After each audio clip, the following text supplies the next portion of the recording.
Pemirsa, mari kita lihat sama-sama perkembangan tanaman palawija milik Mas Sunar yang beberapa minggu lalu tanaman ini masih sangat kecil-kecil sekali. Saya kesini lagi Mas Narto. Ya, oke, boleh. Ya, silahkan. Selang beberapa hari, tanaman palawija milik Mas Sunar ini kelihatannya subur sekali, Mas. Bagaimana trik dan cara pemupukan atau bagaimana, Mas? Jadi begini, Mas. Untuk sebuah tanaman palawija memang kita mempunyai trik tersendiri ataupun cara-cara tersendiri. Ataupun petani pemula pasti mereka mempunyai teknik ataupun cara tersendiri. Seperti contohnya tanaman palawija yang saya kelola, saya kembangkan di sini ya, Mas. Oh ya. Jadi yang saya tonjolkan adalah pupuk kandang. Di mana pupuk kandang tersebut saya prioritaskan. Adapun pupuk urea di sini itu sebagai keseimbangan saja. Dan sama-sama bisa kita lihat perkembangan daripada jenis tanaman palawija yang saya miliki ini. Ini sangat ideal sekali untuk jarak tanam. Itu sangat berpengaruh bagi perkembangan sebuah tanaman palawija. Bagaimana caranya mengatasi rumput, Mas Sunarto? Baik, untuk mengatasi rumput memang di daerah Purwodadi khususnya ini seringkali kita sebagai petani itu hanya menggunakan cara-cara lokal. Ya, apa itu, Mas Sunarto? Ya, kita bisa secara langsung bisa kita ambil contoh, kita jabut begini. Ini termasuk cara-cara di mana para warga sering menggunakan teknik ataupun cara seperti ini. Oh, jadi begitu ya, Mas Sunarto? Ya, betul sekali. Jadi nggak pakai itu, nggak memakai bahan-bahan kimia atau obat-obatan ya, Mas? Kalaupun di daerah sini ada, mungkin 1-2 itu ada. Tetapi untuk masyarakat luas di daerah Purwodadi ini masih menggunakan cara-cara ataupun teknik kuno.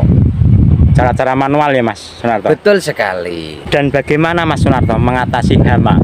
Baik, di sini mohon maaf sekiranya ini memang harus diketahui para pemirsa di luar sana. Para petani mempunyai ciri khas ataupun mempunyai pengetahuan yang memang harus dikembangkan. Kalau Mas Sunarto sendiri itu memakai cara bagaimana, Mas? Oke, jadi begini, untuk mengatasi hama itu sudah saya praktekkan dan mungkin teman-teman di luar sana juga bisa mempraktekkan untuk mengusir hama. Jadi saya ngambil minyak tanah, juga saya campur dengan sabun colek. Sekiranya saja agar tanaman tidak mati. Untuk sabun colek dan minyak tanah itu dicampur air atau bagaimana, Mas Sunarto? Baik, itu pengalaman yang sudah saya kembangkan, yang sudah saya kerjakan. Itu sabun colek juga dengan minyak tanah itu campur air sedikit. Kita taburkan di sekitar tanaman tersebut. Teknik tersebut ya sekiranya membantu petani di sekitar maupun di luar sana. Pada musim kemarau ini memang saya memprioritaskan kacang tanah. Dikarenakan apa? Untuk kacang tanah sendiri sebenarnya sebuah tanaman yang sangat tahan dengan hawa panas. Kok ulet sekali dalam hal pekerjaan? Oke, jadi penjelasannya begini. Kalaupun kita bekerja dengan ikhlas.